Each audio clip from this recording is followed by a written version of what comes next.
Hello everyone. So far the major part of explanation of our project has already been covered. I am here to tell you all about the simulation of load flow analysis. As we can see, given here is a power system, a 5 bus power system, the load flow analysis of which needs to be done with the help of Simulink software. This right here is bus number 1, which is the swing or the slack bus. Buses 2, 3 and 4 are the load buses, and bus number 5 is the generator bus. To construct the Simulink model of the given power system, we require a number of essential blocks, the description of which has already been given to you by my friend. So looking ahead into the Simulink model, this right here is the Simulink model. This is the bus number 1, that is our swing or the slack bus. Buses 2, 3 and 4 the load buses, and bus number 5 the generator bus. So now we move ahead and look into each one of them. Firstly, moving on to the swing bus or the slack bus. So as we all know that normally a generator bus is being taken as a swing bus, so that's what we did here. We took a 3-phase source connected in series with a 3-phase VI measurement unit.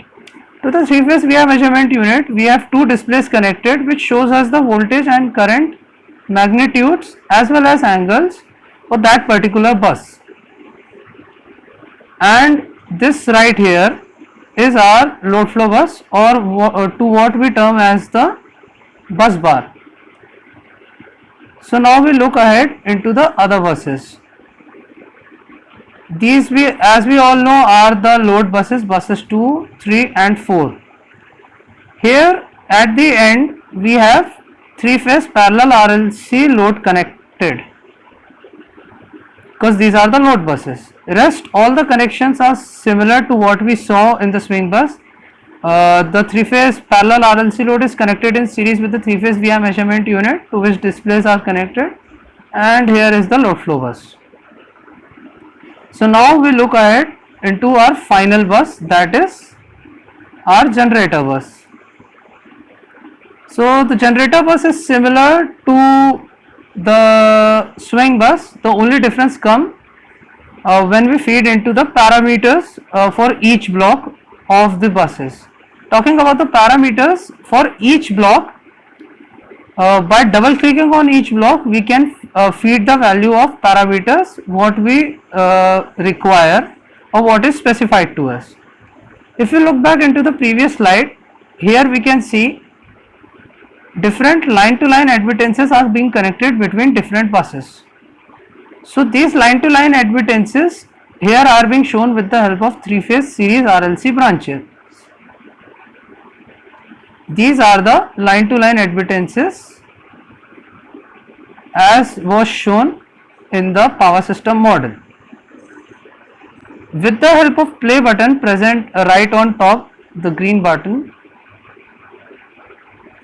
we can get the values of voltage and currents in the display. As soon as we click the play button, the values of voltage and currents, magnitudes and angles are being shown in the display.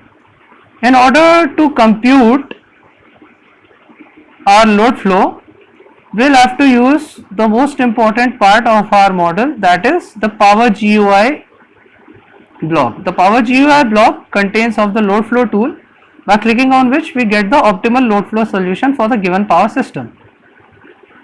So this is it with the simulation of load flow analysis. Moving ahead, we look into the scope of the project. So basically there are two scopes of this project. Number 1, it enables the user to calculate power flow problem.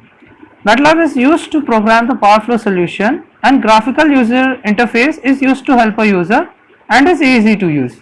The graphical user interface mentioned here is the Power GUI tool that we used. Talking about the second scope of the project, it helps us to run simulation of power flow analysis using MATLAB for small, medium and large scale system. Because as we all know, most of the systems nowadays are designed for the Newton-Raphson method, which is applicable to most of the power systems, and practically it has no limitations. So with this I conclude the project.